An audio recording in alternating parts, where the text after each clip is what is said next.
Hello everyone, welcome to the study concept MPPSC GK की MCQ series में आपका फिर से स्वागत है। और ये टॉपिक वाइज जो एमसीक्यू सीरीज चल रही है, जिसमें कि मैंने आज का टॉपिक जो लिया है वो है राष्ट्रीय पिछड़ा वर्ग आयोग पर पूछे जाने वाले महत्वपूर्ण प्रश्न, यानी कि वो सारे इंपॉर्टेंट क्वेश्चंस जो कि एमपीपीएससी 2020 और अदर स्टेट की जो पीएससी होती है उसमें पूछे जाते हैं। तो वीडियो को अंत तक देखिएगा और वीडियो को लाइक जरूर कीजिएगा, साथ में वीडियो को शेयर कीजिएगा, क्योंकि वो सारे इंपॉर्टेंट क्वेश्चंस मैं इसमें कवर करने वाला हूँ जो कि जितने भी सिविल सर्विसेज के पेपर होते हैं उसमें ये क्वेश्चंस बनते हैं, जो कि राष्ट्रीय पिछड़ा वर्ग आयोग और खासकर एमपीपीएससी का जो नया पाठ्यक्रम आया, नया सिलेबस आया, उसमें राष्ट्रीय पिछड़ा वर्ग का जो टॉपिक है वो जोड़ दिया गया है। तो इसमें क्वेश्चंस अवश्य बनेंगे। तो वो सारे परीक्षार्थी, वो सारे विद्यार्थी जो कि एमपीपीएससी 2020 की तैयारी कर रहे हैं, वो इस वीडियो को जरूर देखें और अंत तक देखें। वो सारे क्वेश्चंस बहुत ही ज्यादा इंपॉर्टेंट उनके लिए होने वाले हैं। तो लगातार मेरी इस सीरीज से जुड़े रहने के लिए मेरा चैनल स्टडी कॉन्सेप्ट सब्सक्राइब कर लें, वो भी ऑल नोटिफिकेशन के साथ में, क्योंकि इससे आपको सारी वीडियोस के नोटिफिकेशन मिलेंगे। ऑल का जो रेडियो बटन है वो सिलेक्ट करने के बाद नहीं आपको सब्सक्राइब का बटन क्लिक करना है, then you will get all 100% videos notifications. तो चलिए शुरू करता हूँ। ये टॉपिक राष्ट्रीय पिछड़ा वर्ग पर, राष्ट्रीय पिछड़ा वर्ग आयोग पर पूरे के पूरे महत्वपूर्ण क्वेश्चंस जो कि एग्जाम में पूछे जाने वाले हैं। चलिए शुरू करता हूँ, वीडियो को अंत तक आप जरूर देखिएगा। ये आ गया पहला क्वेश्चन आपके सामने। राष्ट्रीय पिछड़ा वर्ग आयोग की स्थापना किस वर्ष की गई थी? ये ऑप्शन है आपके सामने: 13 अगस्त 1993, 14 अगस्त 1993, 15 अगस्त 1993 या फिर 16 अगस्त 1993 को इसकी स्थापना की गई थी। इसमें से कौन सा विकल्प सही है ये देखना है अपने को। तो इसमें से जो सही विकल्प है वो है बा, 14 अगस्त 1993 को राष्ट्रीय पिछड़ा वर्ग आयोग की स्थापना की गई थी। अगला प्रश्न आ गया, राष्ट्रीय पिछड़ा वर्ग आयोग का जो मुख्यालय है वो कहाँ पर है? वो है नई दिल्ली में। ठीक है ना, जितने भी आयोग हैं इनके जो मुख्यालय बने हैं वो नई दिल्ली में ही स्थापित किए गए हैं, चाहे वो राष्ट्रीय पिछड़ा वर्ग आयोग का मुख्यालय हो, या फिर अनुसूचित जाति जनजाति का आयोग हो, या फिर राष्ट्रीय महिला आयोग का आयोग हो। जो भी आयोग बने हैं अभी, उनके सभी के मुख्यालय नई दिल्ली में ही स्थित हैं। ठीक है, अगला प्रश्न आ गया आपके सामने। राष्ट्रीय पिछड़ा वर्ग आयोग है क्या है ये? एक संवैधानिक निकाय, या फिर एक वैधानिक निकाय, या फिर एक बहुसदस्यीय निकाय, या आ और सा ये दोनों हैं?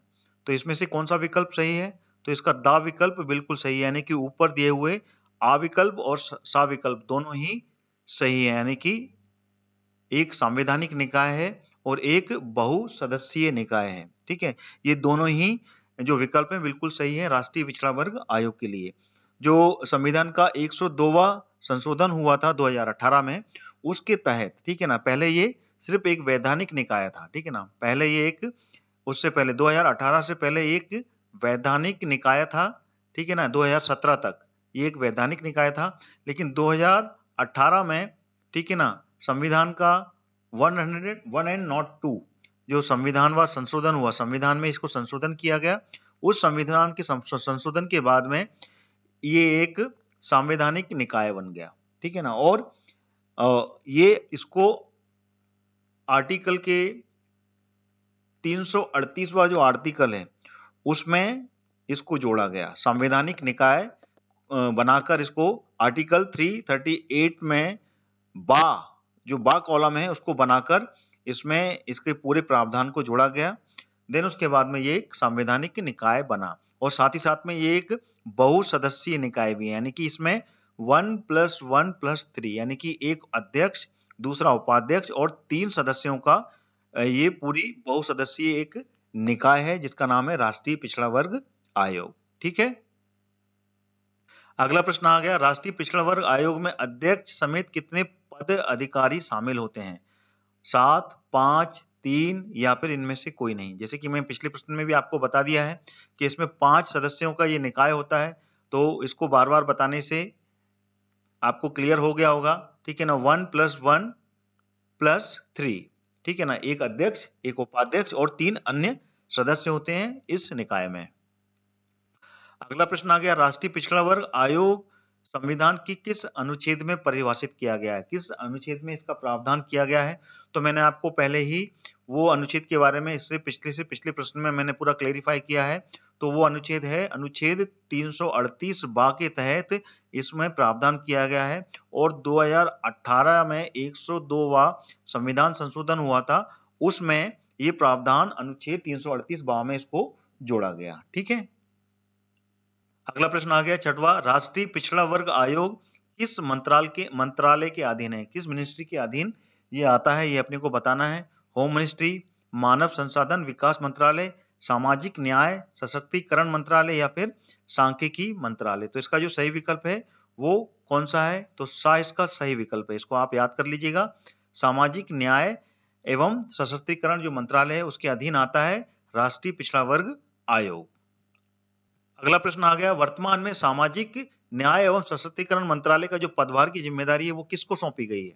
प्रकाश जावड़ेकर, थावरचंद गहलोत, निर्मला सीतारमण या फिर अमिताभ कांत। तो इसका जो सही विकल्प है वो कौन सा है, तो वो है थावरचंद गहलोत। ठीक है ना, ये हैं इस मंत्रालय की जिम्मेदारी, यानी कि इसके मंत्री हैं ये, सामाजिक न्याय एवं सशक्तिकरण मंत्रालय का जिम्मेदारी थावरचंद गहलोत जी के पास में है और इनके पास में पूरा का पूरा इसका कार्यभार है। ठीक है, तो ये इसका सही उत्तर हुआ।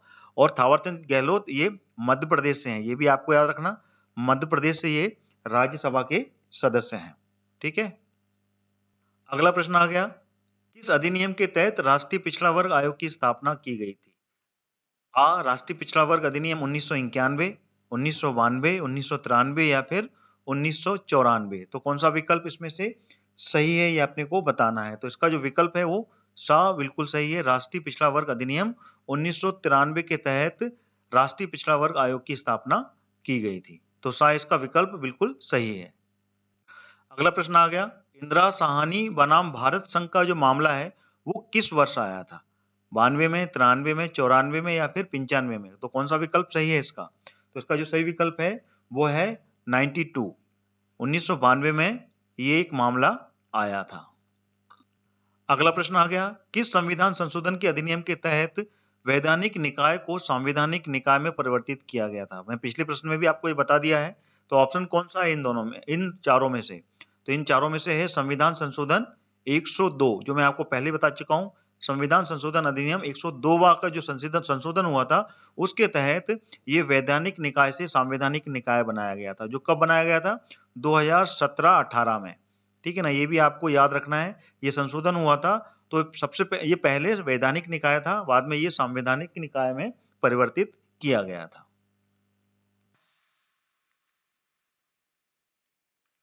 आगे जाने से पहले मैं आपको बताना चाहता हूं, अनअकैडमी आपके लिए लाया है एक फ्री प्लान जिसमें कि आपको एमपी के टॉप एजुकेटर से पढ़ने का सुनहरा मौका मिलेगा। इसी के साथ में आपको मिलेगा 500 से ज्यादा free live classes, live doubt clearing के साथ ही साथ में 20,000 से ज्यादा free questions, free mock test और उन सभी के एनालिसिस, और साथ में आपको अनअकैडमी देगा और भी बहुत कुछ।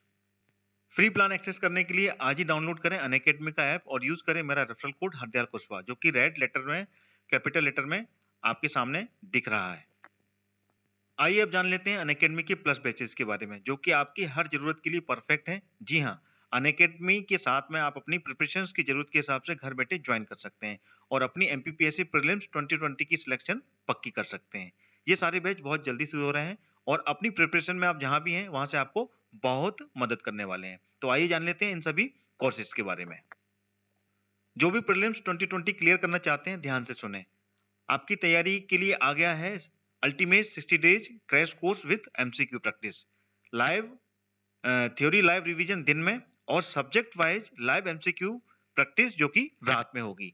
मध्य प्रदेश के टॉप एजुकेटर्स के द्वारा लाइव कोर्स का जो पीडीएफ नोट्स हैं वो भी आपको प्रोवाइड कराए जाएंगे। साथ ही साथ में 20 से ज्यादा प्रीलिम्स की मॉक टेस्ट की प्रैक्टिस होगी और 20,000 से ज्यादा क्वेश्चंस बैंक की डेली प्रैक्टिस आप कर सकेंगे। यह बैच स्टार्ट हो रहा है 2 फरवरी से, तो आज ही जाकर एनरोल करें और अपनी तैयारी को और भी पक्की करें। क्या आप Madhya Pradesh SI exams crack करना चाहते हैं, तो अभी ज्वाइन कीजिए लक्ष्य MP sub inspector 3 month foundation course, जो कि स्टार्ट हो रहा है 2 फरवरी से। इसमें आपको मध्य प्रदेश की टॉप फैकल्टी से पढ़ने का पूरा मौका मिलेगा। साथ ही साथ आपको मिलेंगे लाइव क्लासेस, पीडीएफ नोट्स और वीकली मेगा क्विज। तो बिल्कुल भी देरी ना करें, ज्वाइन करें इस कोर्स को। इस कोर्स का लिंक मैंने वीडियो के डिस्क्रिप्शन बॉक्स में डाल दिया है। क्या आप एमपीपीएससी प्रीलिम्स 2020 की तैयारी शुरू कर रहे हैं, और तो अभी आप ज्वाइन कीजिए 10 मंथ का मेगा फाउंडेशन बैच, जो कि स्टार्ट हो रहा है 2 फरवरी से। इसमें आपको मध्य प्रदेश की टॉप फैकल्टी से पढ़ने का पूरा मौका मिलेगा। साथ ही साथ आपको मिलेंगी लाइव क्लासेस, पीडीएफ नोट्स और वीकली मेगा क्विजेस। इस कोर्स का लिंक भी मैंने वीडियो के डिस्क्रिप्शन बॉक्स में डाल दिया है। आज ही अपने सपने को साकार करें अनअकैडमी के साथ में। क्या आपका थ्योरी का रिवीजन हो गया है और आपको सब्जेक्ट वाइज एमसीक्यू रिवीजन चाहिए? तो आपके लिए अनअकैडमी लेके आया है 60 डेज रिवीजन वेज course through subject wise MCQ series. इसमें सब्जेक्ट वाइज आपको एमसीक्यू रिवीजन होगा और साथ ही साथ में क्लास के बाद में इसके नोट्स भी मिलेंगे। और ये स्टार्ट हो चुका है 14 जनवरी से, तो बिल्कुल भी देरी ना करें, ज्वाइन करें इस कोर्स को। इसका भी लिंक मैंने वीडियो के डिस्क्रिप्शन बॉक्स में डाल दिया है। क्या आप ऑलरेडी रिवीजन कर रहे हैं? तो ज्वाइन कीजिए रिवीजन कोर्स को। संपूर्ण ज्ञान में आपको रिवीजन सेशंस मिलेंगे, यहाँ पे आप पढ़ सकते हैं विथ डाउट क्लियरिंग के साथ में। और संकल्प बैच में आपको मिलेगा डेडिकेटेड डाउट क्लियरिंग आपके रिवीजन को बूस्ट करने के लिए। रिवीजन इज वेरी इंपॉर्टेंट, तो आज ही इन बैच को ज्वाइन करें। दोनों बैच में दो जो सब्सक्रिप्शन है वो आप एक ही वैल्यू में पा सकते हैं। जिन लोगों ने एमपीपीएससी प्रीलिम्स क्लियर कर लिया है उन सभी को मेरी तरफ से बहुत बहुत बधाई, मैनी मैनी कंग्रेचुलेशंस। अब अपने मेंस की तैयारी में बिल्कुल भी चूक ना करें। आप लोगों के लिए अनअकैडमी लेके आया है स्वप्न पूर्ति बैच, जिसमें कि आपको 35 दिन में एमपीपीएससी मेंस की कंप्लीट प्रिपरेशन कराई जाएगी with dedicated answer writing practice के साथ में। ये बैच स्टार्ट हो रहा है 1 फरवरी से। इसमें कि आपको मध्य प्रदेश की टॉप फैकल्टी के साथ में पढ़ने का मौका मिलेगा, लाइव क्लासेस मिलेंगी, पीडीएफ नोट्स प्रोवाइड कराए जाएंगे, साथ ही साथ में आपको वीकली मेगा क्विज भी कंडक्ट कराई जाएंगी। तो आज ही अपनी सफलता की सीढ़ी को एक और कदम आगे बढ़ाएं अनअकैडमी के साथ में। आइए अब जान लेते हैं अनअकैडमी के सब्सक्रिप्शंस कैसे लेना है। बस आपको प्ले स्टोर पर जाना है और अनअकैडमी का लर्निंग ऐप डाउनलोड करना है और इसमें अपना गोल एमपीपीएससी व्यापम सेलेक्ट करना है और प्ले प्लस कोर्सेज में जाकर अपने मनचाहे बैचेज और कोर्स को एनरोल करके गेट सब्सक्रिप्शन का जो बटन है उसको क्लिक करना है। इंस्टेंट 10% का डिस्काउंट पाने के लिए फीस में आपको मेरा रेफरल कोड जो कि रेड कैपिटल लेटर में हरदयाल कुशवाहा लिखा है उसको एंटर करना है। जैसे ही आप एंटर करेंगे you will gate 10% discount in the fees. तो देर किस बात की है दोस्तों, आज ही अनअकैडमी का लर्निंग ऐप डाउनलोड कीजिए और एमपीपीएससी और व्यापम क्रैक करने के लिए तैयार हो जाइए। Let's crack it. अगला प्रश्न आ गया, भारत संविधान संशोधन अधिनियम द्वारा किस किस अनुच्छेद में एक नया 302वां भाग जोड़ा गया है?